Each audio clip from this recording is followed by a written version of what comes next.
Welcome to Om Times TV, a division of Om Times Media and Broadcasting.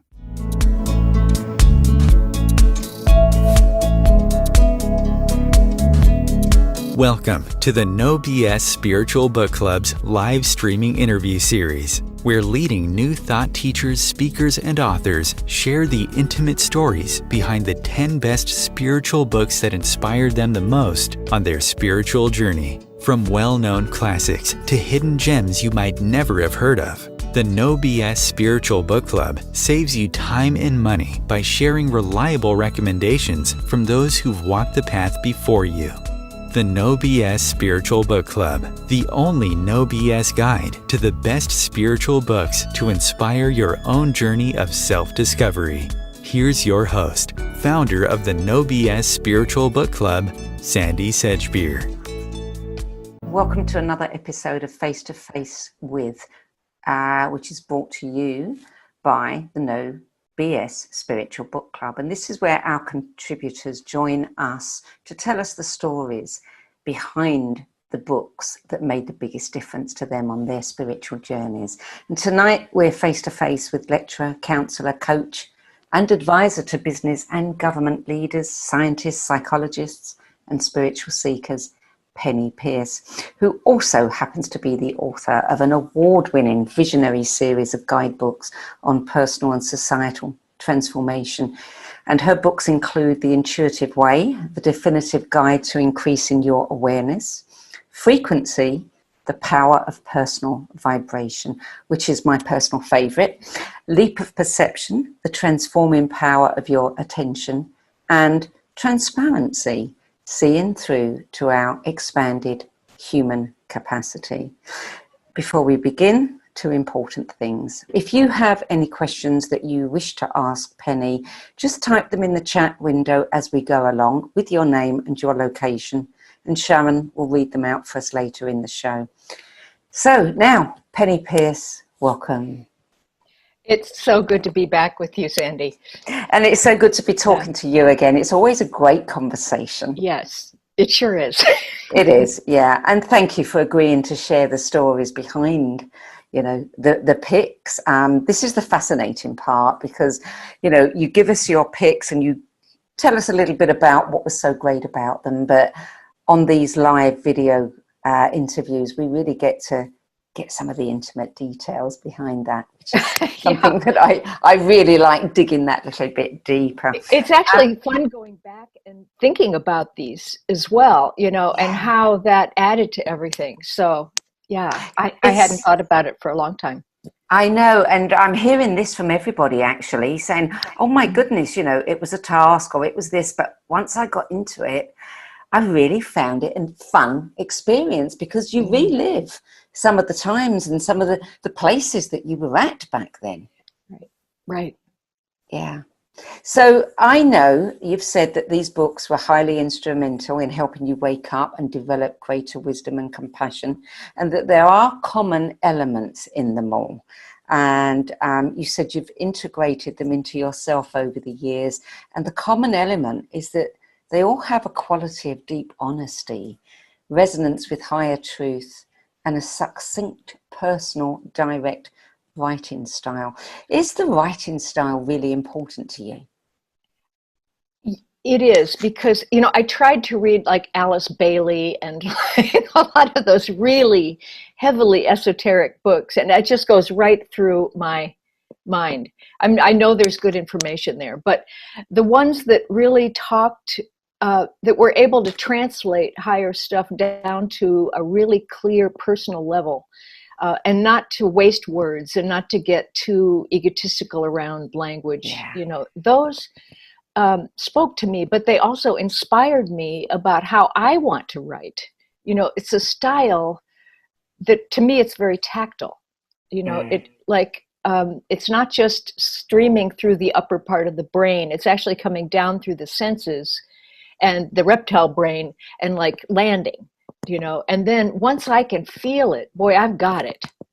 I don't have to think about it too much. It pretty much integrates very quickly. Yeah. Yeah, and that is a really important thing for me. It never used to be, but the older I get, the more I read, the simpler a book is, the more powerful I find it. Yeah, yeah. Um, yeah, I did a lot of work in Japan over the years, and a lot of the Japanese writing is very simple, like haiku. I've gotten so much out of reading haikus and writing them too. It's just like encapsulating an Yes. entire scene or mood or something like that. And then some of the other books that I mentioned in my list, some of the those teachers, they are making the truth of the energy of what they're saying actually exist in the words. Yes. And Yeah. then it was like, oh my gosh, these are living words. And I thought, I really want to be able to write like that. Someday, I'm going to really try.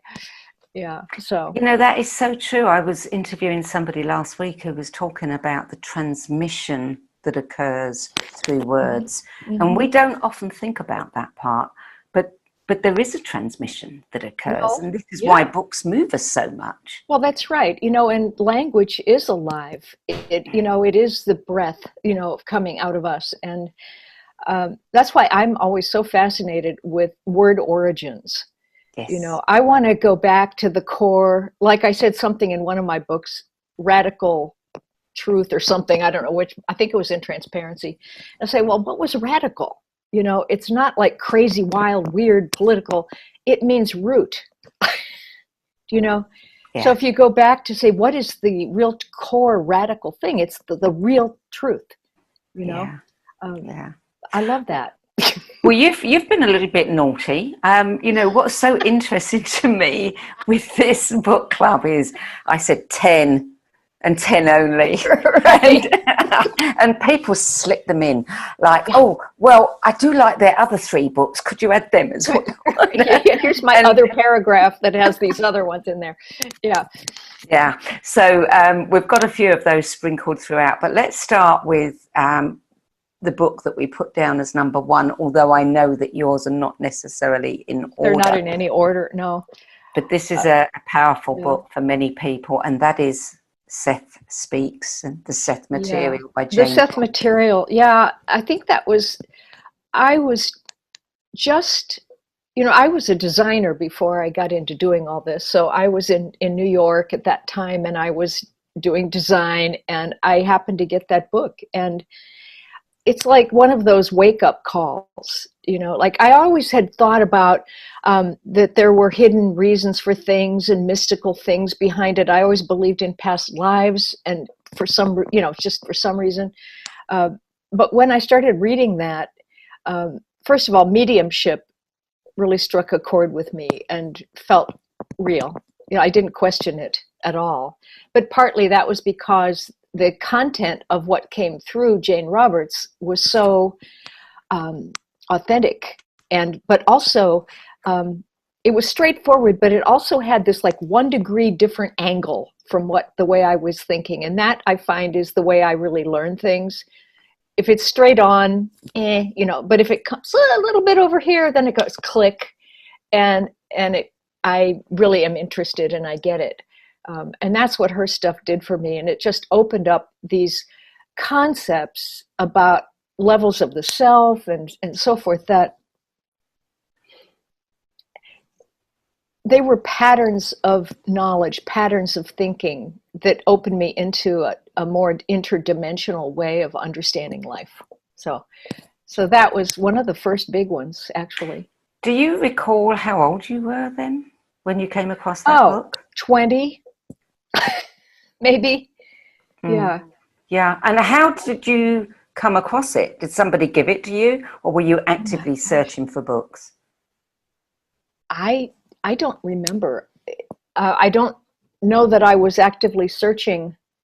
Although I did have a subscription to Psychic magazine that was published in San Francisco by Jim Boland back in those days, and Jean Shinoda Boland, it was his wife, and it might have been in there or something. I might have followed the breadcrumb trail, but before that, when I was in high school, I was reading a lot like Eric Eric Fromm and Vernon Mm. Howard and some of these other ones that were Yeah. sort of about thinking Yes. and Yeah. changing your thoughts and stuff. Yeah. So book number 2 is Initiation by Elizabeth Haich. Haich. I know that, is it pronounced Haich? Because Haich, it's not English, is it? No. Well, No. it sounds German to me, but I'm not sure. I was looking her up earlier, and her name actually wasn't Elizabeth. It was a German name that was very similar.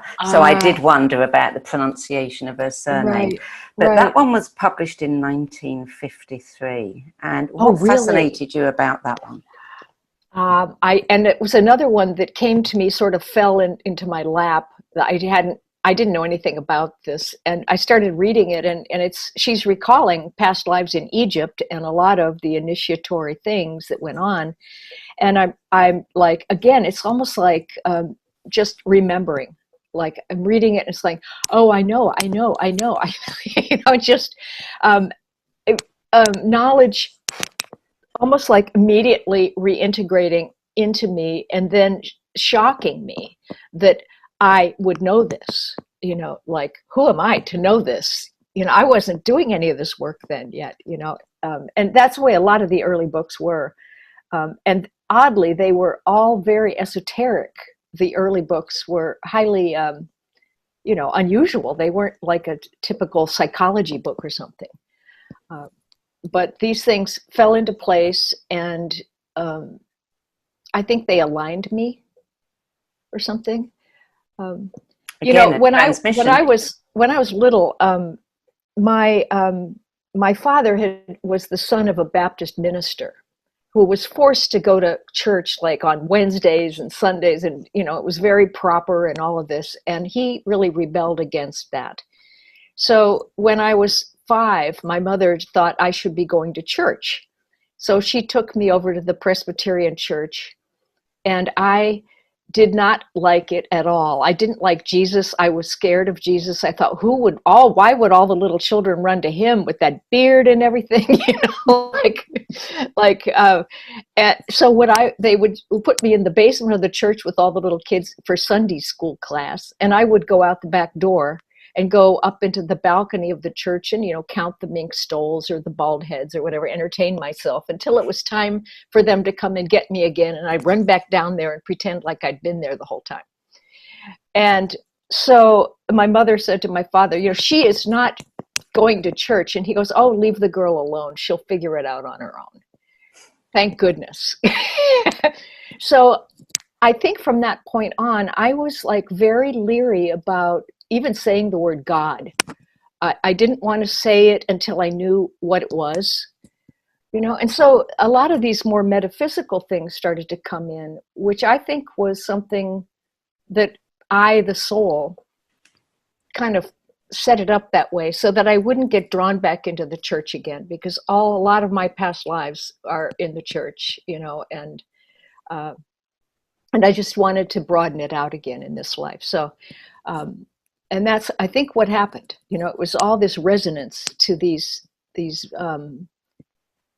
esoteric teachings.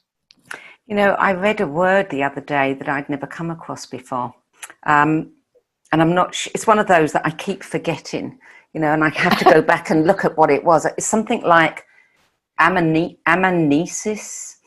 And it was in a book by Robert Moss, who he does active dreaming.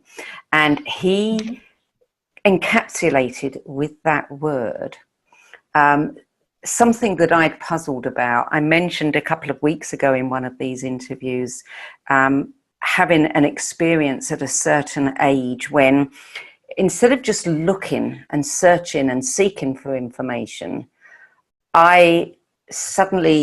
it was as if the information came alive within me. And the only way I could ever describe what had happened was suddenly understanding that I hadn't been seeking information. I wasn't learning, I was trying to remember.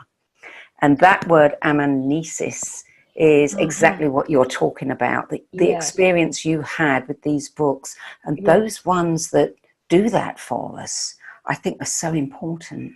So powerful, and it's like the light switch got turned on in a room. And Yes. it's like, woo, and it's like, how would you have a life where you would come in, have to regain all this knowledge you had in other lifetimes? Well, you have to dole it out to yourself, little bit, that builds on this builds on that. Oh, let's weave this strand in, and then shamanism, and then this one, and then Japan, and all these things. That's the way it was for me in my early life. And it still is in a way, but getting more nuances of principles and things, and sensing things that are a little less earthly at this point, more intergalactic kinds of stuff at this point. But the first parts were all about ancient wisdom. Yeah. Now, you said about that particular book that you knew that you had been there in Egypt. Yeah. Have you had a past life experience that has given you more memories of having been in Egypt?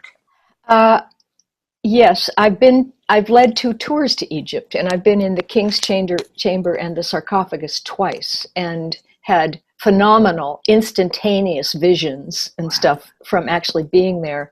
But before we went in, the nights before, I had dreams of being a priest in there, and a bald head, man, and all that. So yes. Yeah. Well, that probably explains also the third book then, which is the Emerald Tablets of Thoth, the Atlantean. And that one was published, get this, way back, 37,000 years ago. Right. Exactly. Yeah. That came to me also in the very early years, and it came through a Native American woman that I knew, and it was mimeographed copies of these translations of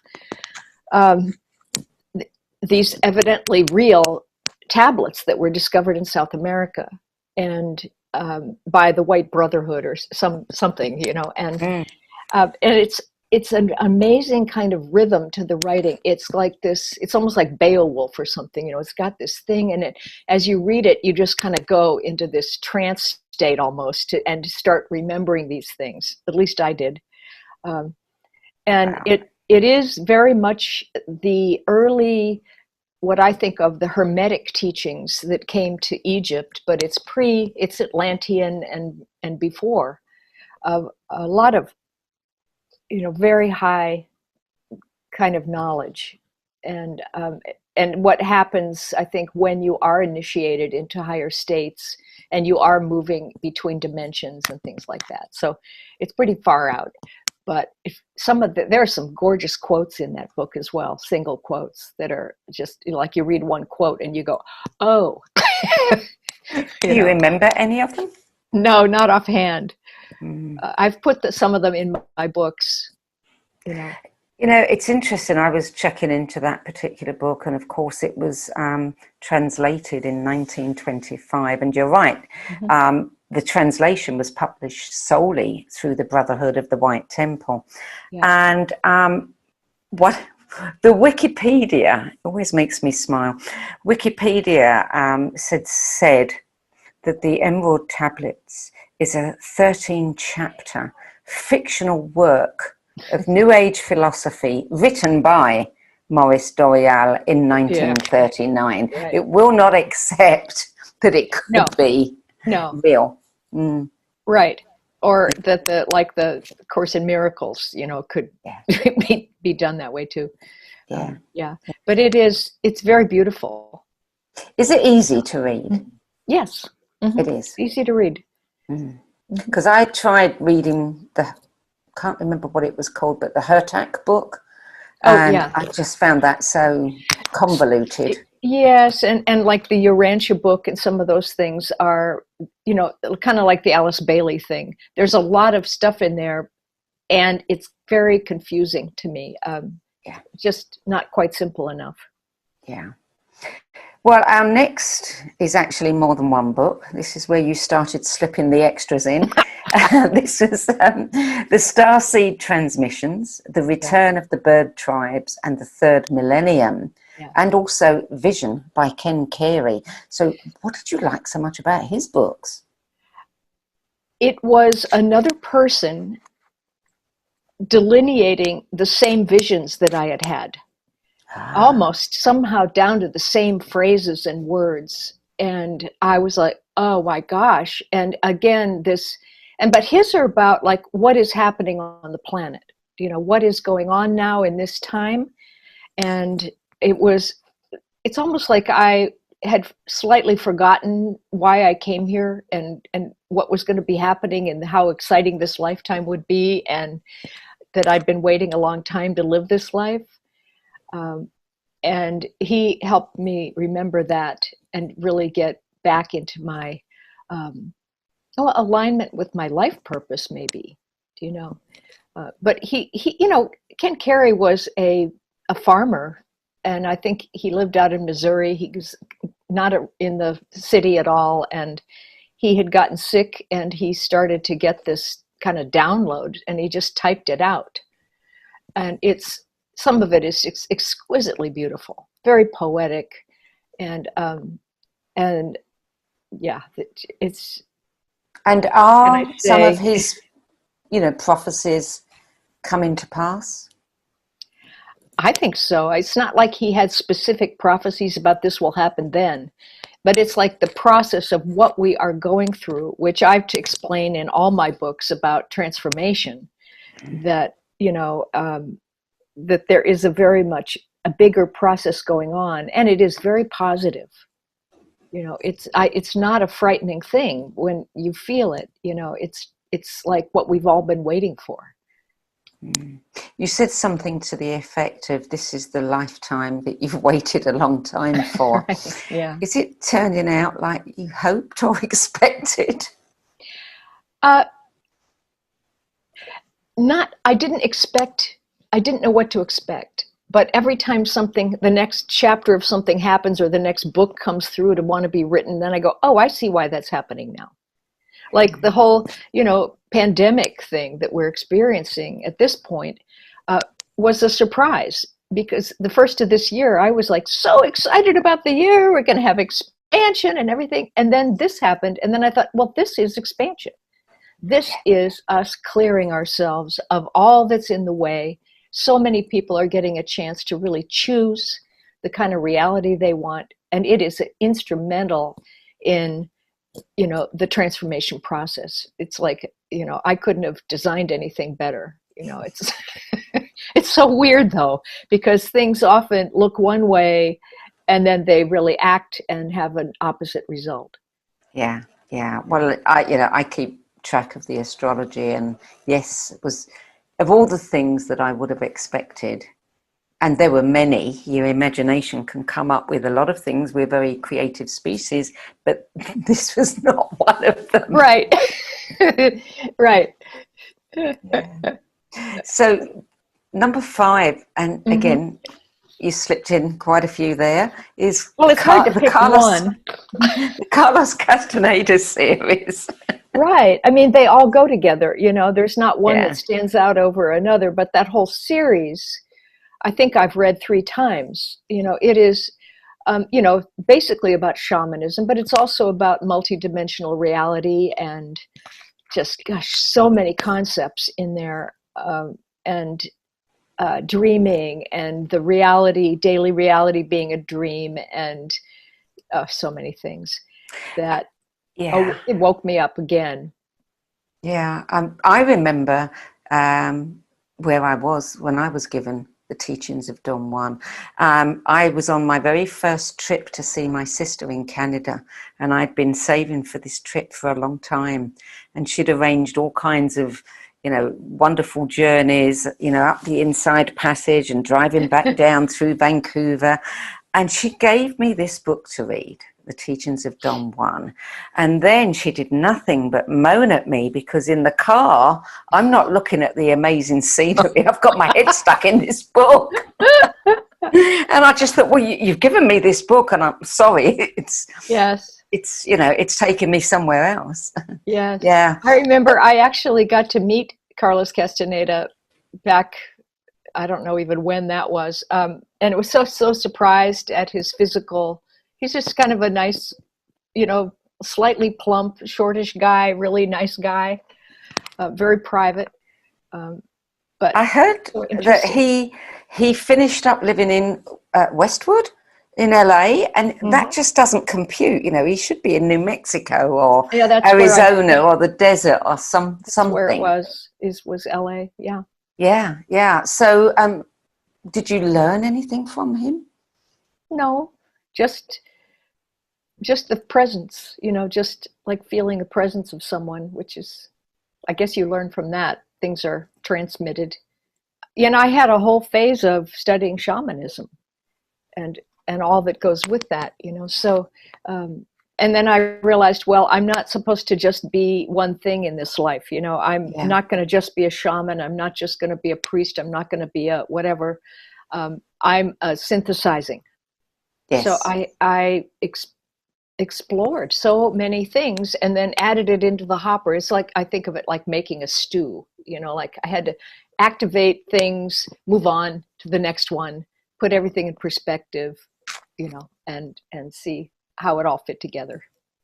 Is there anything in particular that you could point to that you feel studying shamanism has done for you or given to your work? I think it gave me an incredibly direct experience in nature of when I was looking at a flower, then it was looking at me. And the more I went into it, the more it came into me. And there was like this, you know, profound experience of communion and oneness that came from almost like seeing the other thing is just you doing the same thing you're doing. It was like, you know, it kind of blows your mind when it dissolves your personal identity into something that's so much larger than you thought. Do you know? Yeah, I can imagine. Yeah. Yeah. So, The Mind of the Cells by Sat Prem and Sri Aurobindo, and The Adventure of Consciousness by Sat Prem. Fascinating reading. I haven't read the books, but I did read up on Sat Prem today, and I am very familiar with Sri Aurobindo's work. Right. So tell us, where were you in your life, and what did those books do for you? I was already practicing as an intuitive and doing readings and teaching some metaphysics when I came across The Mind of the Cells. And as I read that, again, it opened up this huge thing about the body, the consciousness of the body and of the physical plane itself. And how, you know, the mother, who was Aurobindo's sort of companion, I guess you would say, they weren't married, I don't think, but she basically went down and into her body with her consciousness and reprogrammed her cells to not operate off of fear, but to operate off of love. And as she got them out of their old programming, it's like her body didn't quite know what to do. And she would faint and fall, and, you know, until the love reality took over and she had a new set of instructions, basically. And she really transformed herself from the very particle-based level, you know, and that gave me a huge understanding, especially of divine feminine consciousness and what women are doing, as opposed to monks who try to get out of themselves and meditate, you know, in a larger thing. Women tend to come in and down and love the body and love the earth and get very involved with very earthy things, you know. So it gave me a huge perspective. And then Aurobindo, of course, I mean, his writing is, again, it's like a soul group or a pool of knowledge that feels extremely familiar to me. That's like a family feeling, do you know? I can relate to anything that he writes, and she too. You know, reading about the mother and what she did with her body. Something you wrote in your description, the cells adapted and life became frictionless. The life force flowed without restriction. The soul became fully embodied. Her path to discover a new way to be human required immense patience and discipline, and she was able to paint a tactile picture of the divine feminine path into enlightenment, the path down and in, not up and out. I have to tell you something about that. You talk about a new way to be human, and the things that she actually did with her body that one would imagine are impossible to do. But I know I have a friend who works multidimensionally with a lot of the autistic population, and she has actually seen these children changing the molecular structure of things within their body and what they eat. And I don't doubt her at all. So, and these children are really, they are evidence of the new human. So I find that really interesting, the way to be a new human, and makes me wonder, you know, we're all capable of doing this. I guess it takes a lot of discipline. Yes. You know, and a lot of it really gave me that idea that we don't really have to learn anymore. We just have to remove the obstacles to what we already know as souls, you know, about universal principles, you know, and we just have all these yes, buts and shoulds and things that are in the way. And so much of what we do is based on the fear of being rejected or dying or not having something, or, you know, the nots, instead of just living in the flow of what is, of existence. You know, and she really brought that home to me, you know, that when you're in the fear, you know, it just blocks energy, and that if you can remove the fear, then everything just, you know, just comes through. And I read that there was a lot of fear in that ashram, because later on, towards the end of her life, there were all kinds of problems going on there, and Satprem became a bit of a persona non grata.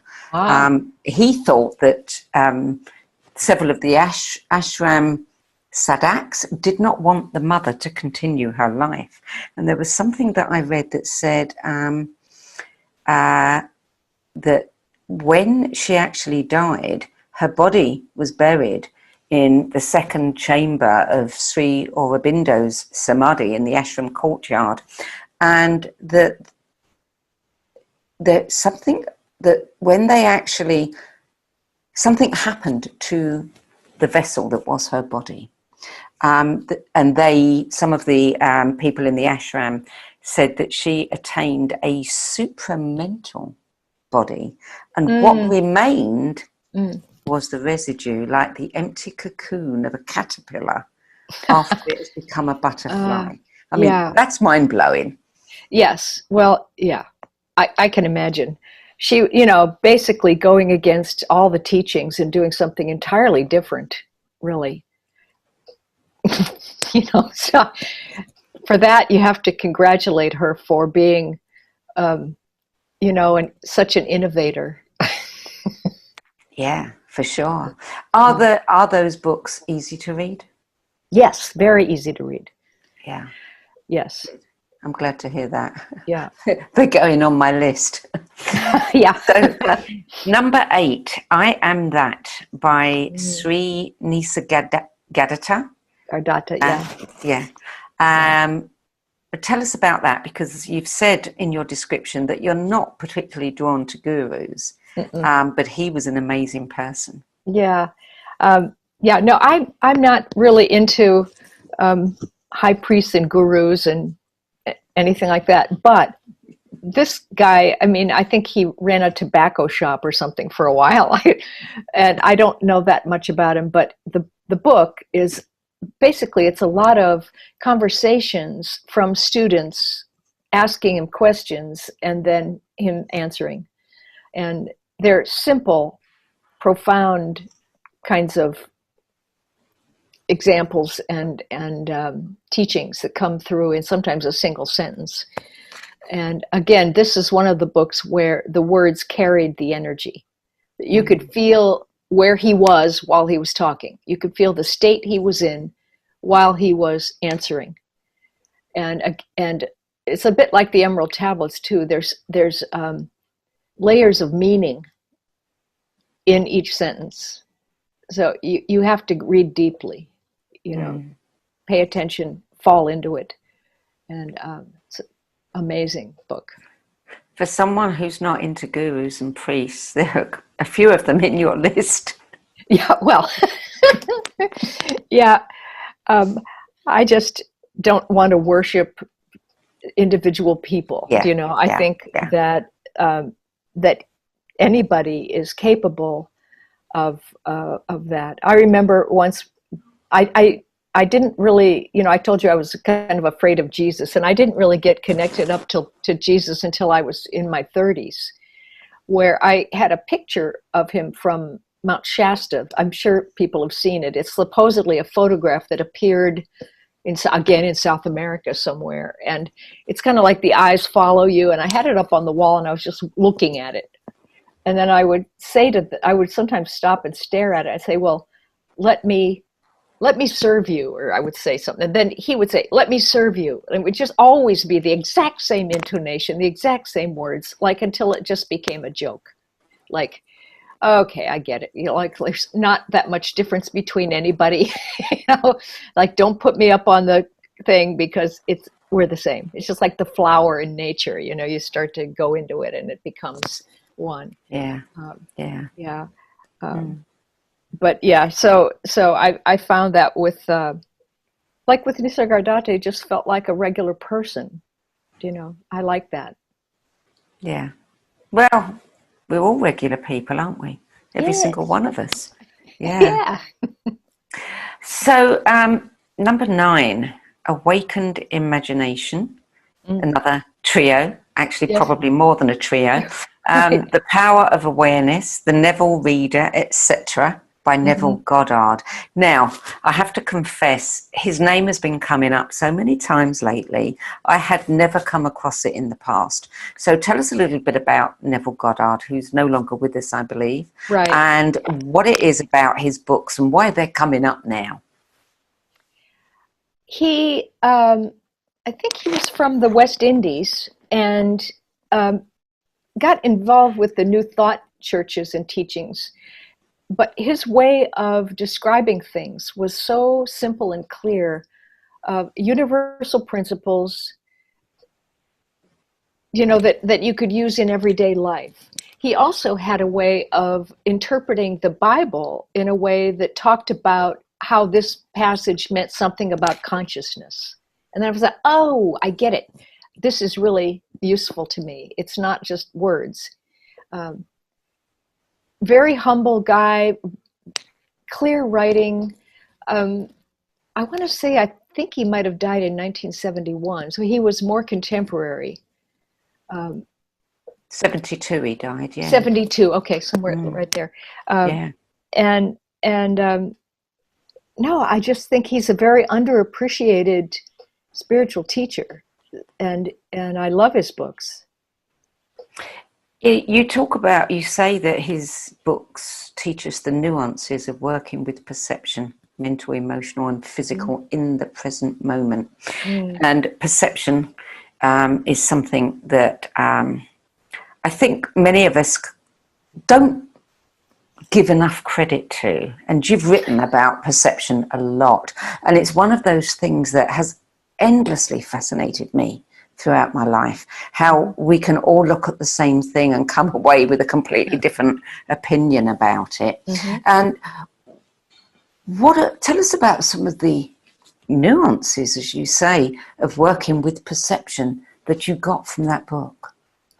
Well, again, it reinforced a lot of the things that I'd been observing myself through having done thousands of readings for people and watching how the issues in their physical life were kind of a materialization of the way that they were thinking. So that really everything for me started to come back to perception, and reality came out of what you place your attention on. And he elucidated that so well in all the principles of, it's like the Abraham Hicks stuff, it's kind of similar. They're talking about many of the same principles. But he was much earlier, of course. But yeah, really, I think it's about my book, Leap of Perception. That's where I really focused on this whole thing of how transformation today is really about that we are changing perception from an old linear model of the way we think to one that's spherical and holographic, which is all in the present moment. And as that shifts, reality shifts. The perception and reality are so connected, and your own personal identity is tied up with your perception and reality, or creates it, and so all these things are tied together. And that's what's exciting about this day and age, is that everything is speeding up, and as it does, life comes into the present moment. Everything's become more instantaneous and miraculous. When you use the words spherical and holographic, tell me what you mean by that. Oh boy, that's all in my book. But basically, it's the idea that it's not past, present, future. You are in the center of a big ball of reality. And you could call it your aura, but it's your sphere of influence, your sphere of reality. Yeah. And you never leave the center. And in the sphere is a particular kind of energy or frequency of consciousness that you've chosen to vibrate at. And if you're depressed, then your whole sphere will vibrate to depression, and then you'll get experiences coming out of that sphere that match that frequency. Yeah. If you're joyful, you'll get that, but the sphere expands and contracts. And as it comes down and gets more dense and small, it becomes more physical. And as it goes out and gets more expansive and inclusive, it becomes, more multidimensional. And you have more time, more space. Everything's all in there with you. And in that way, then, that big ball has swallowed up the past and swallowed up the future. And they become simply other alternate frequencies that you could put your attention into, and they would become realities for you if you want them to, So a lot of it, I just have come to the conclusion, really, that attention is the most powerful skill and force that we have. It's interesting, isn't it? I mean, we do live in a time where so much is changing. I mean, literally, every week. You think about our grandparents, and life went on the same way for decades. Mm-hmm. I remember reading a book by Robert Anton Wilson many years ago, and it was a book. He said something in there about, I no longer believe anything. What I say is, this is what I believe at this moment. And at the time I read that, I was still locked into, no, of course, you have your beliefs. And then, of course, that changed very, very quickly. And, this whole thing about belief now has become, the same thing for me. I don't believe anything. I might put my attention on something and give it some credence for a few minutes or, a few weeks. But I don't think that we can believe. We don't need to, it's more that when you encounter truth, which is capital T truth, that is part of the universal laws of the way consciousness and energy actually work, you don't have to believe it. Yeah. You experience it, and it inheres in our nature. You don't get it and have it and keep it and hoard it. It's just there, so you don't have to have beliefs. They just lock down the flow. Yeah. So you can have lots of thoughts if you want, and experiences, but we do need our left brain to make things intelligible, but we shouldn't, lock it down into rules. Yeah, Yeah. for sure. So, the Joseph Chilton Peirce, Uh-huh. Evolution's End, The Biology of Transcendence, Cracking the Cosmic Egg. I just love his Magical Child book. I And love the him. Magical Teens. Yeah, I Yes. wish I'd had the chance to talk to him. Oh, I know. His wonderful blend of, being very spiritual and on a spiritual path for a long time, and, biology and science and psychology and everything. And his work on the heart and the brain. And oh my gosh, he was just such an early leader in so many things. Yeah. I mean, he was a giant as far as I'm concerned. And what a gift he left parents. Just, to give us that Yes. understanding. Yes. Just amazing. When did you come across his work, and how did his work, how did it move you on your path? Yeah, I had probably already written a book or two and was well on my way. And I think I got Biology of Transcendence first, and Evolution's End, which were very much about transformation then at that point, which was tying in with what I was thinking about. And he gave grounded examples and techniques and things. I can't remember what all it was now, but it clicked things together for me, and it gave me more of an understanding of how the body was actually being involved in this, as well as just the perception.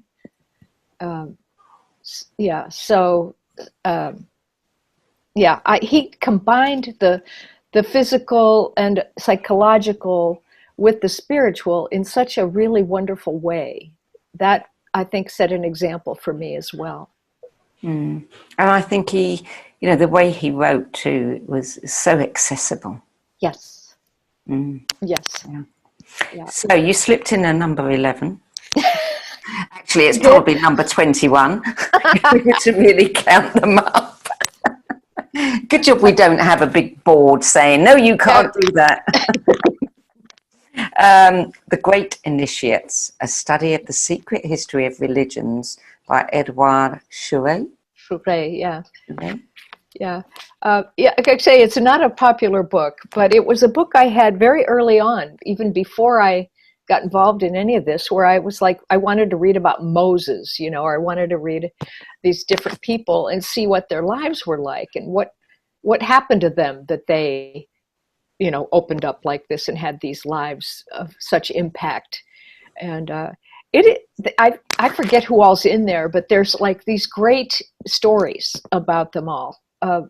And I always think, it's so important to honor those who have walked the path before us and grounded a lot of this stuff for us and done a lot of the hard work and left kind of a trail in the ethers for us to follow, and the more we know about their lives and what they went through, there are patterns there, that are useful.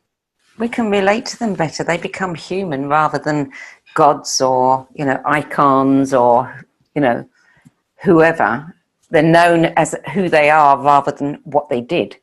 Right. Yeah. Right.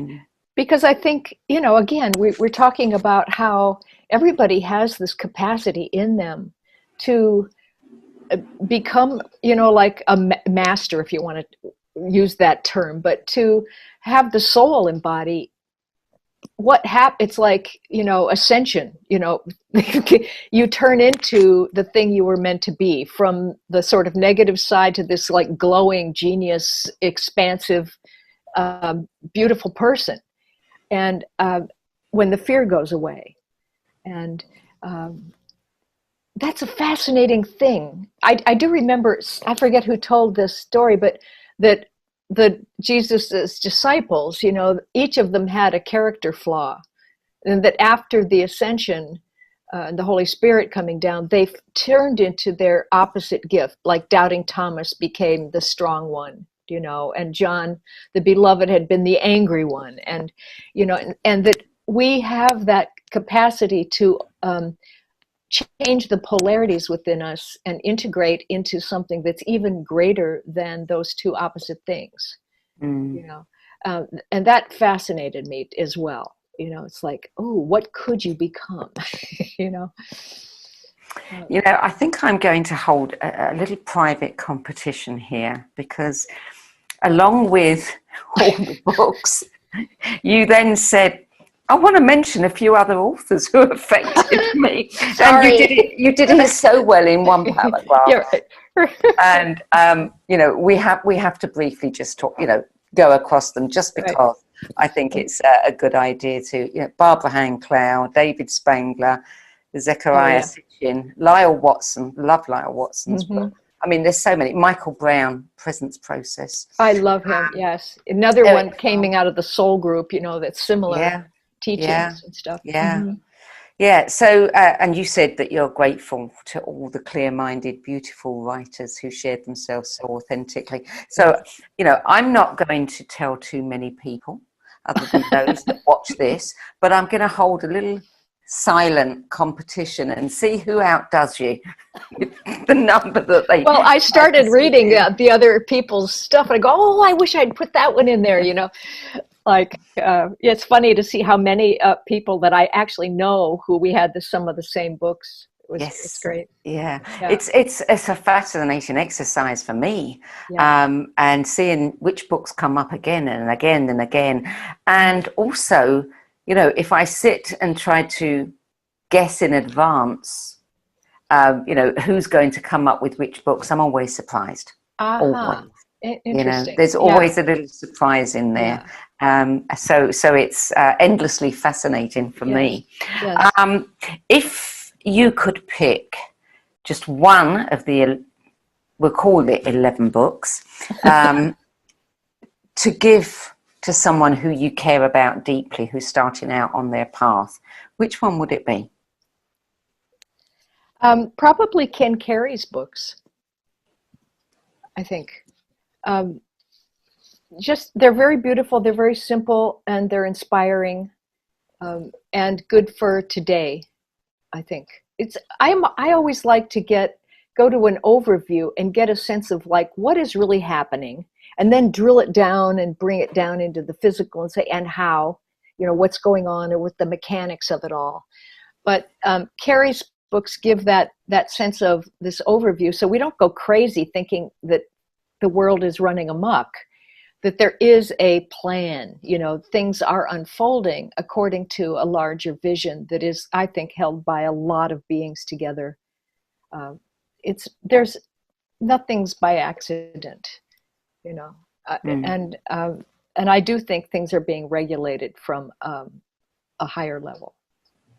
I agree with you. I mean, I have very positive sense about everything, and anyway.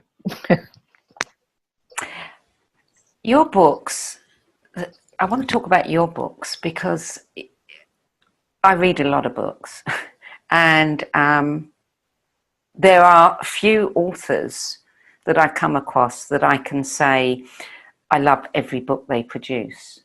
I always look forward to a book by you, because there's a consistency in the way you approach your books, and they are very, very meaty. And I always approach them with great delight, because I know I'm going to get a lot out of them. What's your favorite out of your books?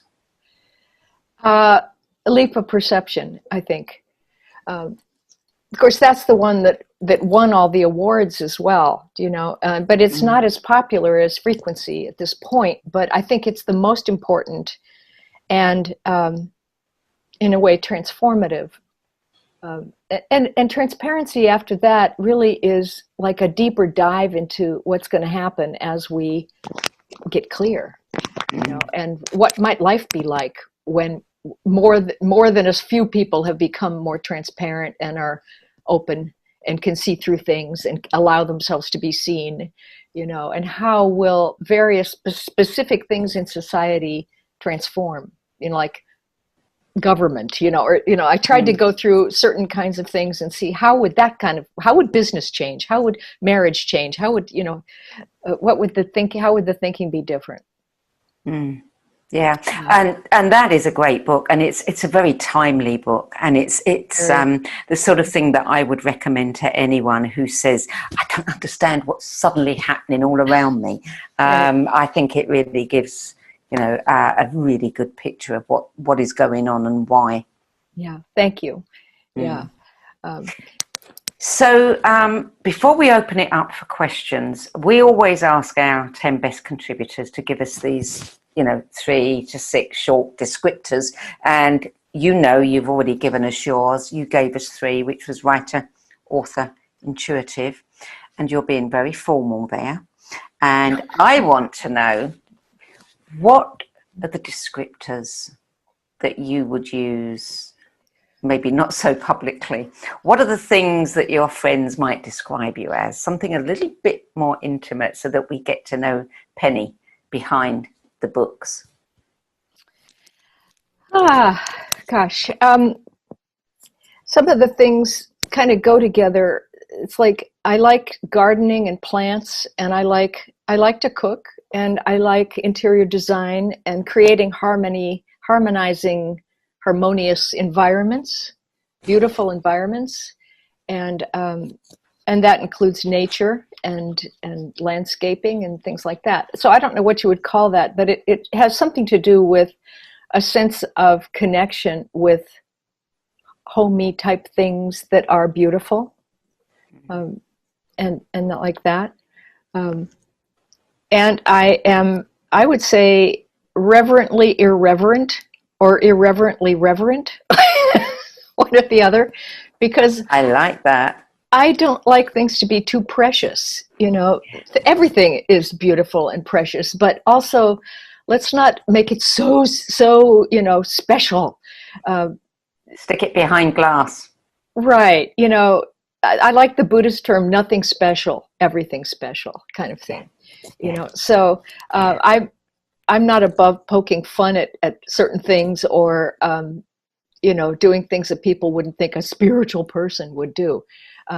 Just be real, that kind of thing. Well, good. I'm glad you said those 2. I'm going to add them to your page: harmonizer. Great. Okay. And irreverently reverent. Okay. Yeah, all right. That's good, because I like to have a little bit of whimsy and playfulness on the page as well, so that people get a slightly different image of you. So let's open it for questions now. Sharon, do we have any questions?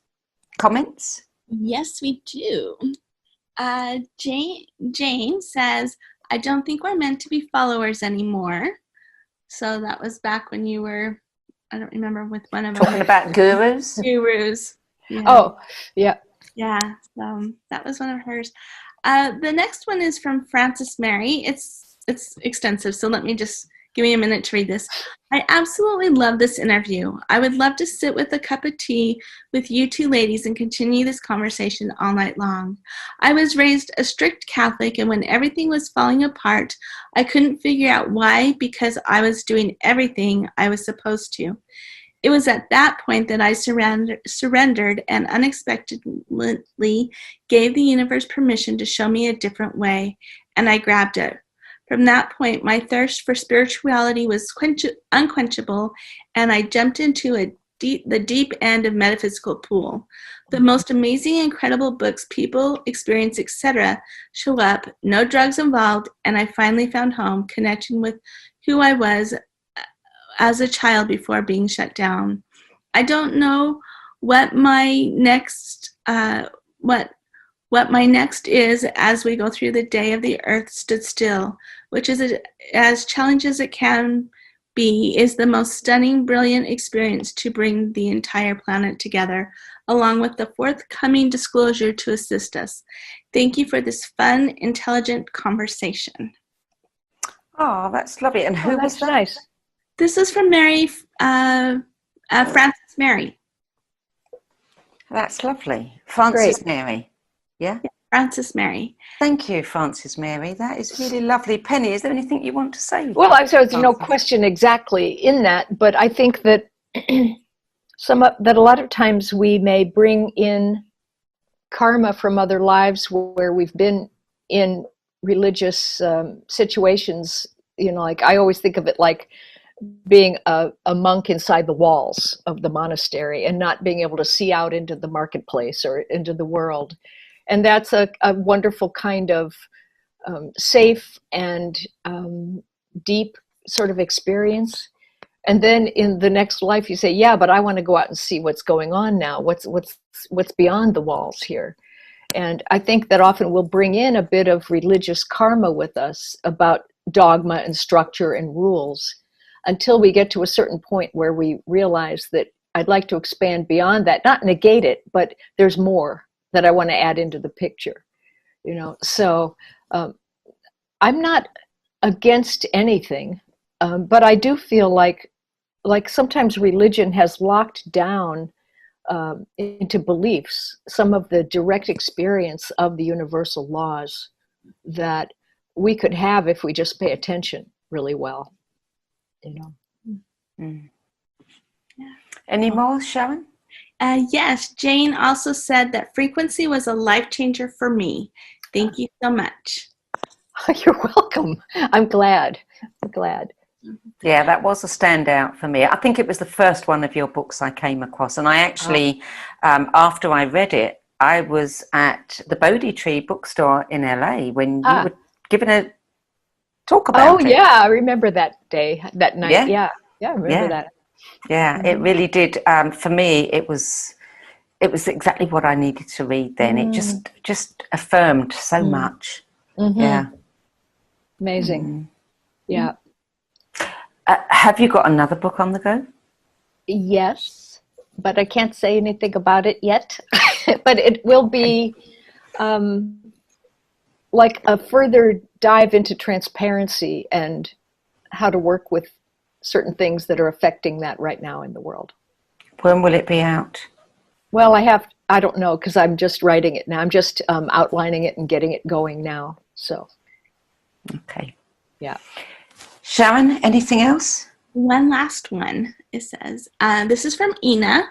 It says, thank you, ladies. I feel incredibly blessed to have come across this book club. I have never joined one because my interests have always been frowned upon. Penny, your book Frequency shifted me so much. Thank you so much. It has been an honor to visit here. Oh, thank you all. Thank you all so much. Yeah, that's lovely. Good. I'm glad I'm on the same wavelength with everybody. Well, if nobody else has anything to say, Penny, is there anything you would like to say, summing up or words of wisdom you'd like to share? Yeah, I'm really thankful to you for doing this no BS thing, because that's, again, it's irreverently reverent, and and I just think, it is very hard to weed through the amount of material that's out there. I do know that, certain books really appeal to beginners, and they match on that frequency, and then they go along and you get, more sophisticated, and so everything's probably useful. But when you're really looking for the clearest kinds of material, it's so helpful that you are finding these writers, these people, these thinkers that are that you can recommend. Yeah. I really appreciate that. As far as I'm concerned, it has to be a collective and a community effort that we create this wonderful, archive of books that have sustained so many people. Ultimately, that's what it's going to be, and we're seeing that emerge with the same titles showing up. But I just wanted to give people, a guidepost to substance. Yeah. It's a good idea. Thank you, Penny. And thank you for joining us today. It's been, I delight in every conversation. So you're going to have to hurry up and write another book so we can have another conversation. I'll get on it. You get on it. Otherwise, we'll just be having conversations regardless. So before we bring this to an end, if you want to experience more of Penney, you can find video and audio recordings at the bottom of her 10 best list page. And we're gradually adding more of these. I've been asking some of our previous contributors, give us a little bit more, give us an excerpt, give us an audio, let people know who you are. And we've got some lovely pieces of Penney on that page, so you can experience more of her. And of course, you can also go to her website, where you'll learn a lot more and get to experience a lot more again. So that is penneypeirce.com. You don't need me to spell it, because I'm sure it's up here on Zoom, but I will anyway, which is PenneyPeirce.